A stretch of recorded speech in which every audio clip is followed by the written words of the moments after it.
The Pittsburgh Pirates pitching staff has been a strength all season, but post-All-Star break, they're going to have to get a little strategic. How are they going to do that? We're going to talk about how they're going to do it and why they need to do it on today's episode of Locked On Pirates.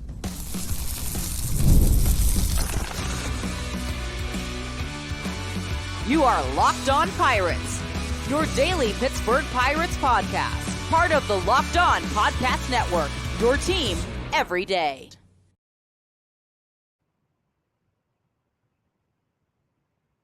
That's a bug right there. It's not supposed to play again. As I was in the middle of my intro. Jeez. Welcome back to the Locked On Pirates podcast here on the Locked On Podcast Network, where it is your team, your Pittsburgh Pirates every day. My name is Ethan Smith. You can find me on Twitter at MVP_Ethan or at Locked On Pirates for all of your news, analysis, opinions, and reactions to everything going on in the world of the Pittsburgh Pirates every single day, from a lifelong fan to lifelong fans like myself and like my guest today, Ian Labatch, who is joining me on the show today. Ian, how are you doing today, and where can people find you? And I need to fix your Twitter tag here while you're talking, so let me go ahead and fix that real quick. Well, so thanks again for a second. Yeah, well, thanks again, Ethan, for having me on. You guys can find me at E97Big on Twitter, and also on my podcast, Let's Buck and Believe, also on Twitter. It's great to be on. I have been a fan since 2021, and just kind of encompassing the Pirates this season has just been a great experience, and I can't wait to talk about the strength of the pitching staff today. Yeah, and I mean, you look at this pitching staff, Ian, and it's definitely a group that I think has led this team, and this is what I discussed Monday with Gary, that it's a group that has pretty much led this team to where they are at 48-48. I can't imagine if we were dealing with, and there we go, now we're fixed. But if we were dealing with a pitching staff that was not near as good as this pitching staff that they currently have right now, I couldn't really imagine where this team would be with the way the offense has been. We'll get to that later. But you look at how the All-Star break helps teams like the Pittsburgh Pirates, who are, like every other team, dealing with injuries to their pitching staff. You have Bailey Falter out, you have Jared Jones out, but you've also had some very good outings from a guy like Luis Ortiz, who's really shown his good stuff this year and kind of reverted back to that 2022 form that we all really, really loved before last season when he lost a lot of his velocity and command in 23. You also have Marco Gonzalez, who came back to me in the nick of time to help all of this. And then Martin Perez came back a few weeks ago. Now he's been up and down a little bit, but he's still a serviceable veteran left-hander who can give you quality innings every once in a while. Quentin Priester has shown very good things. And then you obviously still have Mitch Keller and Paul Skeens, who you could argue are the best duo in the National League outside of maybe Zach Wheeler and Aaron Nola and Ranger Suarez. So what would your plans be coming out of the break to make this thing work? Because we hear all about innings limitation. We hear all about these guys need rest every once in a while. You start having the argument between a 6-man rotation and a 5-man rotation. Where is your feeling at?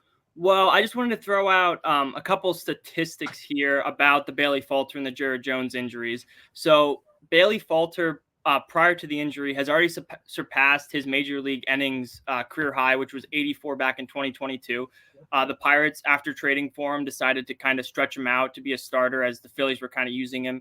It's like a reliever. And then he also mentioned that he had fatigue after that start on July 24th, where he gave up the 4 innings to the Reds. And then Jared Jones also is at 91 innings. His career innings in the minors were around 125. So both of these guys are going to need to be managed. So I think a 6-man rotation out of the All-Star break, at least up until we get Jared Jones and Bailey Falter back, is what is the best option for the Pirates right now. Yeah, and when you look at the 6-man rotation, it's something that even at the beginning of the season, people wanted it to happen. They wanted Paul Skeens to be right into the middle of things, throw him in there, let's do a 6-man rotation. At the time, I don't think that was really needed. Now you kind of look forward and you say, okay, the team has shown a willingness to say, we want to limit these guys. We want to make sure that things are limited. And I love being asked about it. Like, what does that mean? Like, what does that look like? What does that mean? You don't really know. I mean, we saw Jared Jones earlier in the season get pulled after 5 innings of really good baseball against the New York Mets, and people lost their collective minds over it. And I'm sure you remember all of that. And that was what they were saying, is we want to make sure that these guys are available come the end of the season, because if the Pirates are in it, you want guys like Paul Skeens and Jared Jones to be pitching. You want Bailey Falter, the way he's played this year, to be able to be available and to pitch. It's so hard to navigate these things, though, but the Pirates have something special that a lot of teams don't usually have, and that's options. They have more than 5 guys they can look at as far as pitching is concerned and say, we can throw those guys out there and hope that they get 5 or 6 innings on a daily basis.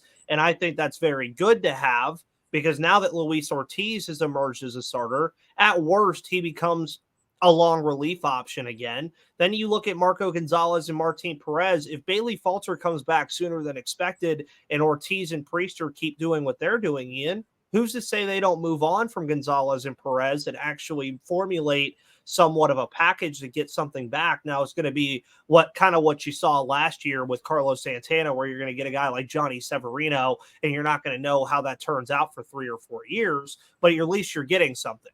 And then by then, I think you could switch back to the 5-man rotation. I'm not against the 6-man rotation, but I think that it's definitely harder to navigate. And when you're talking specifically about Paul Skeens, and I want to get your thoughts on this as well, you've kind of gotten him on a schedule now. Putting him on a 6-man rotation could mess that up a little bit, and then trying to throw him back into a 5-man rotation, that's a lot of off and on in terms of the amount of off days that he's going to get. So what are your thoughts on potentially kind of keeping a sporadic schedule with Skeens, a guy who's shown no matter what that he's going to show up? But do you think that keeping him on a consistent schedule is arguably more important than keeping the entirety of the pitching staff on a consistent schedule? Oh, 100%. I definitely agree with Skeens' schedule, and you want him in the lineup. You want there just to be a constant sense of comfort there when Skeens is on the mound. But he's already thrown 66 innings this year. So if you run a 6-man rotation the rest of the way, you're probably looking at roughly 11 starts. So that'll put him at around 130 innings this year. Everything coming out from the team is about, they want to keep him around 120 innings. So I would prefer to keep them on a 6-man rotation as long as they aren't skipping starts. I know we saw them skip a start with Jared Jones earlier this year. And I think a 6-man rotation with keeping Skeens in a constant rotation is better than having to occasionally skip a start or two the rest of the way. Yeah, that's a great way of thinking about it as well. I mean, you don't want to have to go into a big series, and we know the Pirates coming out of this break have a lot of tough teams that they have to play right off the bat. And I don't think you want to go into a series and think that Skeens is going to pitch, and then all of a sudden you have to skip him because he's tired or something's going on or the team is doing something. And a lot of people will also say, maybe the team is psyching themselves out a little bit. You look at a guy like Skeens, who, unlike Jared Jones, is built like a freaking truck. I mean, if you put a siren on top of his head, I might think he's a fire truck.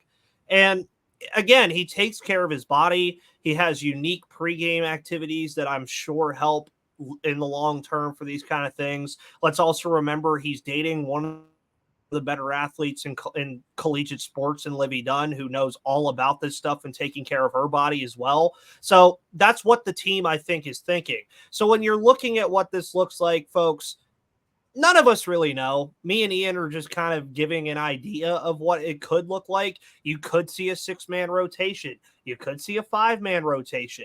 You could see them potentially just, keep Skeens consistent and then maybe bump a guy up every once in a while. But it gets really dicey because you just don't know, because you have so many guys outside of Keller that just have not pitched this much. You could even argue about Luis Ortiz. I mean, Luis Ortiz hasn't even really pitched that much, Ian. But the pitching staff, I'm not all that worried about it.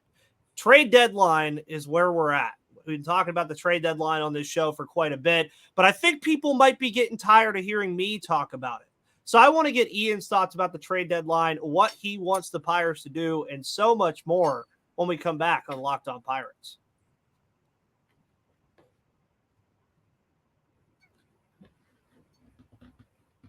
Today's episode is brought to you by eBay Motors. They have millions of parts for your MVP, and you can win every time with parts that fit your ride, because passion, drive, and patience are the formula for winning championships and also what keeps your ride or die alive. eBay Motors has got you covered with everything you need because they have over 122 million parts for your number one ride or die. 122 million.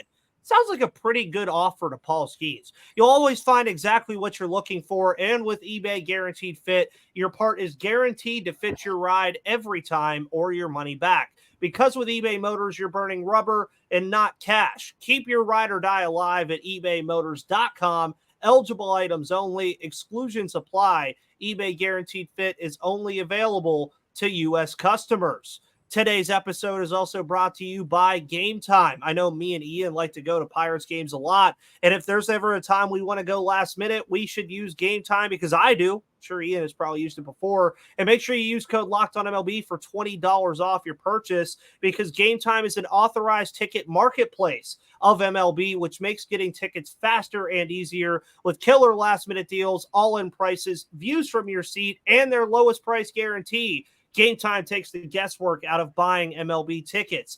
You could save on last-minute deals up to 60% off buying last minute for sports, concerts, comedy, theater, and more. You get all-in pricing every single time that you buy. You get the lowest price guarantee, or Game Time will credit you 110% of the difference, and your purchase is covered by the Game Time ticket coverage with the most flexible, there we go, customer service policy in the ticketing industry. So download the Game Time app, create an account, and use code LOCKEDONMLB for $20 off your purchase. Spell out, of course, LOCKEDONMLB for $20 off for that code.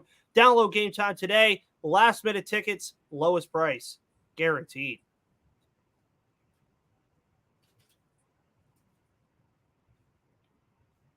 And folks, after making Locked On Pirates your first listen of the day, don't forget to check out Locked On Sports Today, your 24/7 streaming channel on YouTube and Amazon Fire TV, bringing you all of your news and analysis about everything you need in sports from the local host of Locked On. And also don't forget that you can listen to Pirates games on the go on the SiriusXM app. Just type in Pirates to listen to the Pittsburgh Pirates on the go on SiriusXM. Ian, welcome back, of course. Welcome back, everybody, to Locked On Pirates here on the Locked On Podcast Network, where the trade deadline is going to be the talk of the town over the next 2 weeks. And Ian, I'm just going to let you go a little gung-ho here and give me some of your trade deadline thoughts, and I'll sit back and marvel at what might be a little bit different as to how I think they'll handle things. Well, thank you, Ethan. Well, you and Gary talked. The Pirates aren't a team that are going to make the big move. I mean, we're looking at the deadline here. The Toronto might be selling, and Bo Bichette and Vladdy are on the move. A lot of people on Pirates Twitter kind of want these big moves, and I think it's cool to dream, but at the end of the day, the Pirates are going to make small moves that hopefully create long-term success for the Pirates. So my biggest trade acquisition that I would love to see would be JJ Bleday. He was the 4th overall pick in the 2019 draft by Miami, later traded to the A's in 2023. He's having a pretty good season. He's 26 with an OPS at 732, which would sit 3rd on the Pirates roster right now. He also has hit 11 homers. That would be the 4th best on the Pirates. And he also has 3 years left on his contract, which fits what Ben Cherington was saying about creating a prolonged successful window instead of just going for the playoffs this year. So I want to know your opinion on JJ Bleday in a Pirates uniform. I've heard JJ already quite a bit, actually. I know a lot of people have kind of pinned him as a guy that, you know, would fit pretty well. You're looking at an outfielder. You're looking at, I believe, a left-hander. I always forget if he's a left-hander for some reason. You're also, ironically, looking at a kid that's from Danville, Pennsylvania. Maybe that's why everybody likes him so much. But you threw off some of those stats. I mean, 230 average, 11 homers, 32 RBIs, the OPS north of 700, which is something you look at. Under a 700 on his career. So he is still very much a young kid. We all know that. I mean, not drafted too long ago. And maybe it's even one of those scenarios, Ian, where you look at it and you say, well, he is playing for the A's. So maybe it's kind of like a contagious feeling where he's, you know, not playing all that well because of that.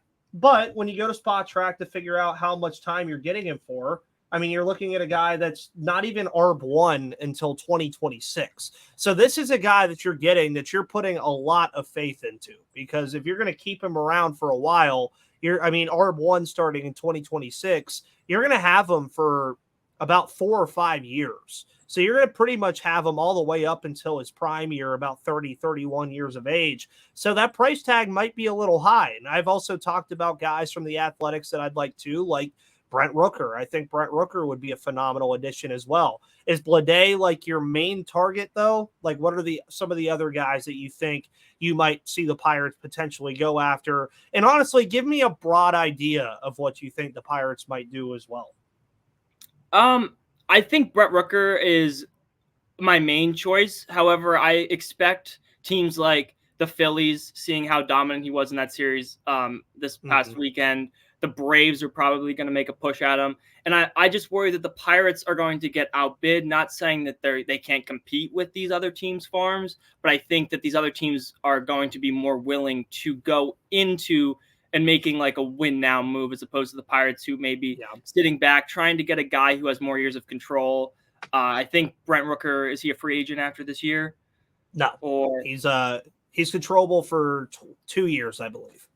So his price tag might be a little high for the Pirates. But I also think that the Pirates might make a few surprising moves to upgrade the pen. We talked earlier in the show about Martin Perez and Marco Gonzalez. And then when Jared Jones and Bailey Falter come back, you're going to have 8 starting pitchers that need to find innings somewhere.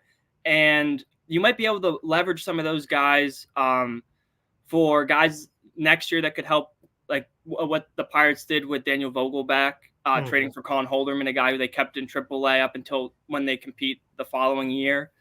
I also think you could see a first baseman, but I think that they really like where they're sitting with Connor Joe and Rowdy Tellez. But you never know. It's supposed to be a very seller-heavy market, so you could see the Pirates maybe move off of a Connor Joe if they can get a guy who could help them this year with more years and is younger, that fits the timeline more. Yeah, and I think the word that comes to mind for me about this trade deadline is creativity. How do they get creative? How do things really shake out? I mean, I've theorized about, the Dodgers right now having a lot of issues with their pitching staff. Maybe you throw a Marco Gonzalez or a Martin Perez out to them and say, okay, we'll attach the 15th ranked prospect or 16th ranked prospect in our system, and you guys send us James Outman. Why not? I mean, that's where you can get kind of fancy with things, because they're not really using him anyway. They usually start Chris Taylor or Enrique Hernandez out there. I know I just called him by his full name. God forbid I called him Enrique Hernandez. But that's where I think it's going to be interesting, as you mentioned it earlier about how little of a seller's market it's going to be. You might have to get creative with this thing. And I can also see a world where you start seeing teams like the Pittsburgh Pirates, who are in this thing right now, trade with other teams in this thing, where they can pinpoint kind of the needs that they have with each other and say, hey, we'll fix this for you. You fix this for us. See you in October, or not. I mean, that's really how it is. And that's where I also wanted to go ahead and get a quick question too, is a game and a half out of the wild card, and you look at the teams around them. You have the Mets, the Diamondbacks, the Padres, Cincinnati, San Francisco, and Chicago kind of all around them right now. Do we think, Ian, do you think they have to make I don't want to call it a splash move, but what kind of move do you think they have to make to truly stay in this thing? I think they need a bat, and I think they need one bullpen piece. I think what worries me more is the teams around them are going to buy. You look at the Reds have been in it. They're also getting healthy, so they're going to be better. Padres always make splash moves. They're very aggressive. I think the Diamondbacks stay put, but I think a lot of those guys in the division as well, the Cubs, really high payroll team, they got hot the last couple of weeks, and if they come out of the break and they go 8-2 in their next 10, I mean, they're going to be buying. So I don't necessarily think the Pirates have to make a move right now. But I think if they want to stay competitive, the teams around them are going to buy, and I don't trust the current roster to keep up with the teams around them, plus whatever they decide to do at the deadline. Very well said, because I think the exact same thing. I think that a lot of the teams around them are obviously going to be buying teams because they've had more recent success. But, it's 2024. That recent success don't get you anywhere. Ian, I'm about to get you on a Q&A here with questions off the top of my head right to you. I think it's going to be a little bit fun. That's how we're going to wrap up today's show in just a minute.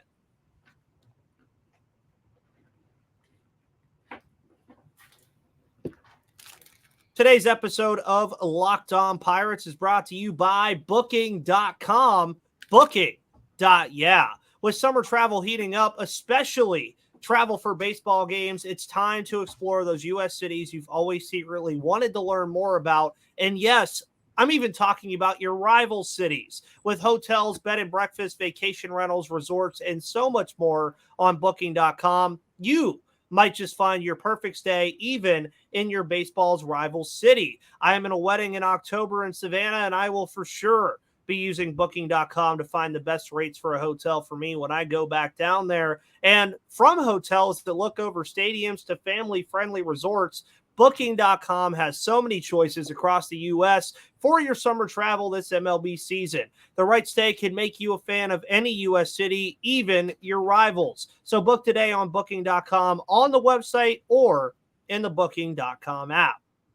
Today's episode is brought to you also by Prize Picks. Download the Prize Picks app today and use code LOCKEDONMLB for a first deposit match up to $100 because you can now win up to 100 times your money on Prize Picks with as little as 4 correct picks. You can turn $10 into $1,000. With the finals over, long gone, women's basketball is still heating up. You got stars like Caitlin Clark and Angel Reese to make names for themselves, alongside greats like Breanna Stewart and Asia Wilson, and you could win up to 100 times your cash watching them ball out. I mean, the WNBA All-Star Game is this weekend, so why not go bet on it? Because you could go bet on Caitlin Clark for more than 3.5 three-pointers made if you want to, or if you're getting fancy, bet on the Pittsburgh Pirates this weekend against the Philadelphia Phillies, and all the player props that will be available to you because it's just you against the numbers. So have fun.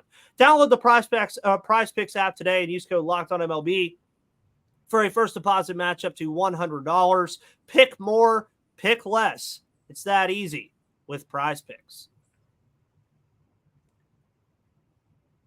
And thank you to all the wonderful hosts of Locked On here on the Locked On Podcast Network and the Locked On Pirates Podcast. First question, Ian. We're getting right into it.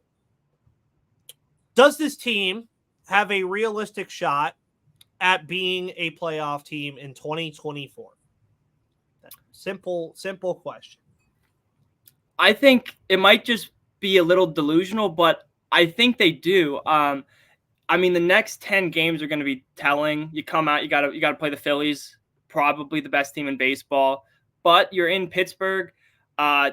Ticket prices, I don't know if you saw, but like $100 for these tickets. Most sought after event in Pittsburgh and during Picklesburg and all this stuff. So I think if you come out of the break and you win the series against the Phillies, or at least competitive, and then win the series against the Diamondbacks, I would be here screaming yes, buy at the deadline. Bucktober's coming back to Pittsburgh. I think they're very, very close. Yeah, and it's very interesting too that we got to this point because 2023, I was saying 2025 was the year to worry about. Starting to look pretty good. If there was one player, Ian, we've seen a trend now in the last 3 off seasons. Now, I know the off season is a little far away, but if there was one player outside of Paul Skeens, because he's the obvious answer to this question, that you could extend in this upcoming off season, who would it be and why? I think it has to be O'Neal Cruz. I think we've seen great development over there at shortstop. I'm going to shout out that play in the Brewers game where he made a sliding stop and then threw the ball to first. I think O'Neal Cruz is a guy who he's going to hit for power and he's going to be a staple in your lineup. If you can lock him up on a deal very similar to like what the Brewers did with their young pieces, kind of get them extended, because Bob Nutting has shown that if you are homegrown talent in Pittsburgh, he's willing to pay you. So I think Oneil Cruz is our answer at the shortstop position for years to come. Yeah, and he's done a lot better defensively. I like that you pointed that out. I know that the defensive run save metric doesn't do him a lot of justice. The outs above average metric doesn't do him a lot of justice. And I'm not saying that he's been perfect by any means as a defender at all, but he has been leaps and bounds better than what he was when he was last playing the position. And I think that's just honestly because he's been playing games more consistently. This is the first time that he's been here for pretty much an entirety of a full season. So I love that you brought that up. If there were some players that the Pirates could trade, now I'm not saying that just because they're trading players that they would be selling. I think this is kind of an obvious one, but you might even get creative like you did earlier. Who are some players that you could see the Pirates trade in the next couple of weeks, depending on how they decide to attack things? I think Aroldis Chapman is a guy that a lot of Pirates fans, they don't really know where his value is, especially a guy who's all over the place with his command and stuff like that. But I think that the Pirates could fetch a decent amount, like a decent mid-level prospect for Aroldis Chapman at the deadline, higher than a lot of people think. I think a lot of major league teams love the stuff, and even though the command is shaky, I think teams who are buying at the deadline, who are looking to make a playoff run, would take the risk on a guy who's proven to be a strikeout guy. Yeah. Especially seeing what he won a World Series last year, helping the Rangers to their first World Series. So I think a team that's buying would take a chance on Chapman and give a little more value than people would think that he'd get. Yeah, and I mean, you look at what they've done the last couple of trade deadlines, obviously different circumstances, but you see guys like Quintana, who turned into Johan Oviedo. You see guys that they traded, like you mentioned, Daniel Vogelbach turned into Colin Holderman. You never know. Some of these moves might actually end up being super sneaky and end up being very good. And I think that's where I want them to be as far as their trade deadline strategies. Try to get guys that are going to help you outside of this year. Try to kind of create a balanced approach to this competitive window that they keep discussing. And that's what I think a great last question, Ian, would be, how long do you truly see that this competitive window can last with how the Pirates have monitored what they've done, where they're at right now? How long do you think this quote unquote competitive window can last for this team with what they have right now? I think 2025, like you said, is perfect to get, next year they have to be in contention in the division. And I think building off of that, you look back at their peak in the early or in the 2010s. I think you have a 3-year window starting next year to kind of bring that payroll up from bottom of the league to sit around 100 to 120 million. And I think 2026 is the year where the Pirates are going to have Skeens with maybe a Cy Young under his belt. He's still going to be dominant. You're going to have Jared Jones, all of the reinforcements from the farm, like Bubba Chandler, Salamedo, as long as they don't move these guys, are going to be ready. And you're not going to really have to buy any pitching at that point. The Pirates just probably are going to need 1 or 2 bats to kind of shore up some positions. And that's go time. That's your World Series. And then after that, depending on how long you sign guys, if you extend Skeens, if you extend Jones, that's up in the air. But as of right now, I see a 3-year stretch of great Pirates baseball. Well, and for guys like me and you, I mean, that's all we've ever seen.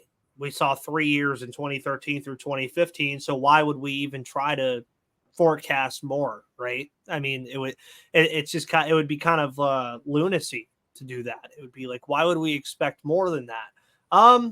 Depending on how it works, though, Ben Cherington might surprise you with this layers that he has going on right now. Ian, thank you for a wonderful show. Thank you for hopping on. I hope you enjoyed it. And go ahead and tell the people where they could find all the stuff that you do. I know you're pretty active on the Twitter space now. So what you got going on for the rest of the season, rest of the week, rest of the month? Just tell everybody what you're doing. Yeah, so I actually just had a great interview with Gabe Sinacropi. He's the vice president of marketing with my hometown minor league baseball team. So check that out on Let's Fucking Believe on Twitter and on Spotify. We talk about the Little League Classic that will be held in Williamsport this year, and kind of just more about minor league baseball. I think a lot of podcasts kind of focus on the majors and kind of highlight all those stars, but a lot of the guys started out in the farm system, and these minor league teams they do a lot for the community, and I think it's an awesome episode, so make sure to check that out. Good deal. And you can find that on Spotify and YouTube, you said? Just Spotify right now. I'm working on the YouTube stuff. Gotcha. Well, you guys could always find Locked On Pirates on YouTube and all of your audio platforms, free and available to you every Monday through Friday. My name is Ethan Smith. Follow me on Twitter at MVP_Ethan or at Locked On Pirates. Follow Ian at E97Big on Twitter as well. Thank you, folks, for so much for tuning in, as you always do. Find that subscribe button on YouTube. We're so close to 2,000. So close. You guys are this close. Just get there. And folks, thank you so much. Have a wonderful rest of your Thursday. See you on the flip side.